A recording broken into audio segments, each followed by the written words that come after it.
الرجيم بسم الله الرحمن الرحيم تحسنت بذي الملك والملكوت واعتصمت بالعزة والجبروت والجبروت والجبروت والجبروت والجبروت والجبروت والجبروت والجبروت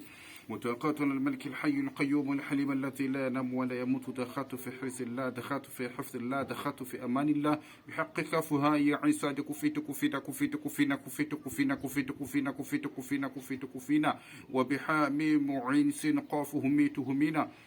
وبلا حول ولا قوة إلا بالله العلي العظيم اللهم إني أسألك باسمك الجبار الذي تجبرت على جميع خلقك صدق الله العلي العظيم نعم السلام عليكم ورحمة الله تعالى وبركاته وترى الإسلام هريمانا أباني نعم ngekano garo kandi ndabashimye ngekano kandi shimira Imana yo umuremyi w'ijuru n'isi wewe dushoboje gushika kuno mano saha kuko haro beshi bipfuje kugera ku ino saha ariko bitashobotse bamwe bari mu bitaro abandi bararemvye abandi bafatiwe n'ibindi bintu abandi bakora kwagenda kubashingurira nk'ibyo onye ko je nawe turi bazima abandi bagwaye bararemvye ariko je nawe turi bazima matwe kutakurikirana ibiganiro byacu inyigisho zacu kugira ngo tubere ubuzima bwiza ubuzima bw'iwacu nyene no ku rubyaro rwacu n'akinyezi zacu n'abana bacu n'imiryango yacu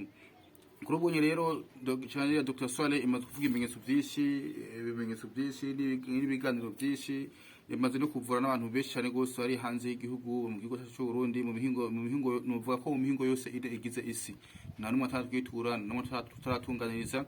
kandi nizere ko 98% abo tumaze guhura nabo bose badushimira intahe yuko twabafashije kandi ibikorwa byacu bigenda neza ubuvuzi bwacu bugenda neza kandi ubafasha gose gushikaho dushaka gufasha umuntu kamuvura ari hanze y'igihugu camwe ari mu gihugu cyacu cyiza cy'u Burundi igihugu cy'amata n'ubuki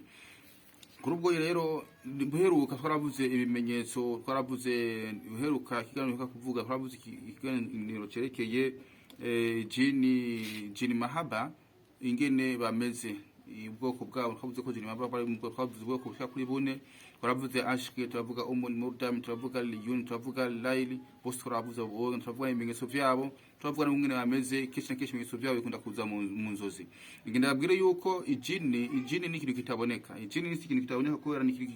kigoye kubona n'amaso yawe asanzwe uretse yuko uri nk'undi muntu ufise ubundi bubasha Imana yaraguhaye kenshi jini mukunda kuribona muhehe mu gihe cy'inzozi karoti imbwa karoti nk'ibyo onya sawa mugabo ku maso ku live biravugira ushobora kubabona canke kuri ya bintu nyine bafise ubumenyi bafise izindi nguvu barashaka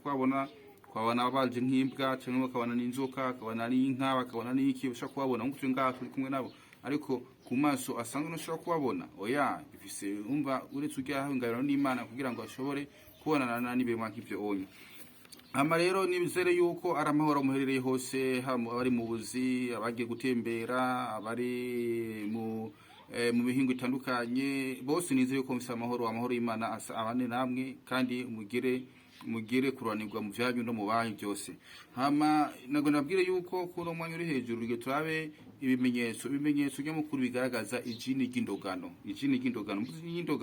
hari ibintu bibiri hari ijini rishobora kukuroga byo nyine ryaje kagutera gusanga ahantu nyine kagutera nyine kaza kugane kukuroga nyine hakabaho n'ijini rero bakurungikira iki abarozi cyangwa hakabaho indi jini nyine y'ikirogano nyine yize kagutera wibivanye n'inyifato yawe n'imico yawe n'imigenzo yawe kubera hari ingwara zimwe usanga twege tugira ntuzirunda twebwe nyine kugiti cyacu ugasanga umuntu igema ari gusa ugasanga umuntu mu nzi wiwe hahinduye mu kabare imiziki nihera inzi zacu twazihawe n'Imana kugira ngo tuzihindure ibibanza byo gusengera byo gutakambira nk'Imana ugasanga ndikwerwa ibintu bitiranye isoni izo soni mu nzira zo kugirana zo gushaka guhamagara amapipo mabi amajini mabi imiyaga mibi kuko mu gihe inzu yawe uyifashe ukayikaribisha neza ukayikora ibikorwa byiza yuko ntazibana nabyo ko takambira Imana ni kuvuga iki muri cyo gihe muri uwo mwanya n'isaha uzogize uzokaribishije ukarishije ubwami bw'inguvu nziza ivuye ku Mana mugihe nawo cyufata ukazakora ibintu bimeze nabi ubukaribisha amashetani n'imizimu n'ibintu nk'ivyo onya kuri ubwonya rero kire kiganiro gihera ariko hari ikintu gihe nkenze gose hari abantu kuri ibiganiro byacu abandi ugasanga twasize mu magroupe bakikurayo ugasanga aragiye ukabona arikuye bati we nta kibazo ariko ndibaza yuko hari benshi bifuza ko kwashira muri no groupe yacu kugira ngo link zisohotse kugira ngo bashobore kuzibona ubwa mbere na mbere imbere y'abandi bose. Mubane mbwira partage na sabone hagira bake gose, gira sabone na partage mugiye na link kugira ngo channel yacu ya Dr. Swale Online TV kugira ngo ishobore gutera intambwe, ishobore kugira nte, ishobore gukwiragira ku mihingo ine isi yose. Mucamake rero inyuma y'ikino kiganiro ari ikiganiro kindi kiduza gitiranye ubwoba gose, tuzovuga ibimenyetso bigaragaza umuntu agomba kwicwa n'abarozi. Apana gutangwa kafa, ikimenyetso bigaragaza ku muntu agomba kwicwa n'abarozi. Bigaragaza ku muntu agomba kwicwa n'abarozi. Muga kiganiro cy'uno munsi sico, muga ikizokurikira haduza ikiganiro kizobaho nkejo kivuga ati ibimenyetso bigaragaza umuntu agomba kwicwa n'iki n'abarozi cyangwa n'abapfumu. Kuko hari abapfumu b'abarozi, hari abaganga beza n'abaganga babi, hari abaganga b'abarozi n'abaganga batabarozi. Muganga igisukuru umuganga ubuzi kuvura kandi ubuzi no kuroga, ariko rero kuroga siko kazi k'umuganga. Kubwo rero gihe turabe ibimenyetso bigaragaza iki, bigaragaza ijini ribi, ijini gicetani gitwa demos, gitwa amademo, amashitani, amajini mabi, ameze nabi, amajini akorana n'umugore shetani. Shetani afise abamucungera, afise abahaye akazogira ngo baze kuzana imigabo mibi n'imigambi mibi kubana abantu. Ariko tuzasanga umuntu aragwaye kugira ngo yivuze, tuzasanga umuntu agiye hajya yavuze ingoma, ugasanga umuntu arapfiriyeyo, ugasanga ntagizene arapfiriye ngaho onya, kugira ngo ukurikiye bagiye abantu babigene kugira ngo ushobore kugufasha kuzabumva ngo ndamakosa. N'undi usanga uvuga ngo namakosa, usanga abo nyine bagira ngo namakosa niwe ngaruka nagarana kaza kuturunda twibwe mwibanga, ariko ngiye kabahinda babwira yuko ari amakosa nkakwivuza ngo namakosa. Ariko umuntu agwara malaria ugasanga nawe nyine aragiye kwa muganga, nawe ugaza usanga ubona agwaye malaria bagiye kuvuza ingoma, akavuza ingoma. Muganda shimana cyane gose leta yacu y'u Burundi ivyo nabikuye ukira sanga unagwaye malaria akamukora mu cyuma cy'amasengesho, umuntu agapfira hari yanyene. Umuntu agwaye malaria mukora kuturushiye kwa malaria, umuntu agwaye ibiroze kwa mashetani twara kwa bigene kugira ngo shogirani bashobore kumufasha amaso arenga inkombe. Kuri ubwo rero tugiye tuduke ku jambo rero, haro ibimenyetso bigaragaza umuntu yagize nte, umuntu yata umuntu yarozwe ishetani apana ni shetani gindogano, ishetani gindogano ndashobora ishetani gindogano cyangwa ka ishetani gindogano ryagera kwiragukurikira bivanye n'imico yawe n'imigenzo yawe mibi uba ufise. Ikintu cya mbere tuzakora ibimenyetso shaka 13. Ikimenyetso cya mbere garagaza yuko ufise ishetani gindogano, ikimenyetso cya mbere grante kenshi na kenshi kukunda kurota cyane mwijoro mu nzozi zawe, ukarota ubona uri ahantu uri kuratamba ziyangoma za kera, ukatamba ziyangoma z'abarozi. Wewe umuntu ukunda kujya mu ijoro wasinzira gusa ukarota ubona umengo ni abantu benshi uri kuratamba ingoma zivuzwa zitamba uko zivuza na utamba n'abarozi, utamba n'abaki. Wewe umuntu ukunda kurota mu ijoro usinziriye gusa ukarota ubona uri mu kagwe k'abantu benshi cyane gose, hamukora muri bagiye abantu muri kumwe bakagira nte bako batamba ingoma z'imizuka, ziyangoma z'abarozi, ziyangoma z'imizimu, ziyangoma z'amashetani, ziyangoma z'amadaimoni, ko turi kurazitamba. Ico ni kimenyetso kigaragaza ko wewe bagize nte bakuroze bagutayemwo jini ishetani gindogano kugira ngo zokugirane rize kukuroga. Kandi wumve neza umurozi ntakuroga umunsi ngeje ucupfa,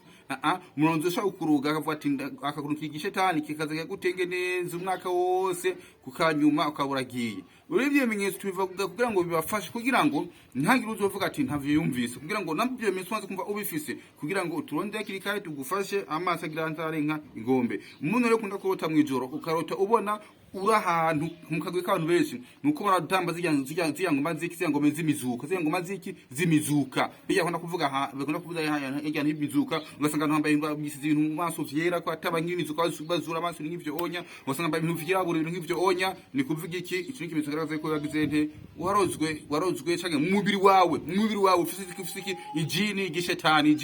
ijini ry'abaru, ni kuvuga ishetani gikirozi. Ni kuvuga iki wowe hageze ko uza kujya mu ijoro iyo shetani niwo mwanya ajuri bari rose reze kagira rikakurusha shari gutoye kagutwara kuza gutamba z'yangoma, kandi ukavuka barushe gose. Muntu ukunda kota zino ndoto gerageza uturonde yakirikara amazi agira amazi sararenga inkombe. Ikimenyetso kigira kabiri naco nuko girante ni kukunda kurota cyane gose, kukunda kugira inzozi kukunda kugira inzozi urigize nte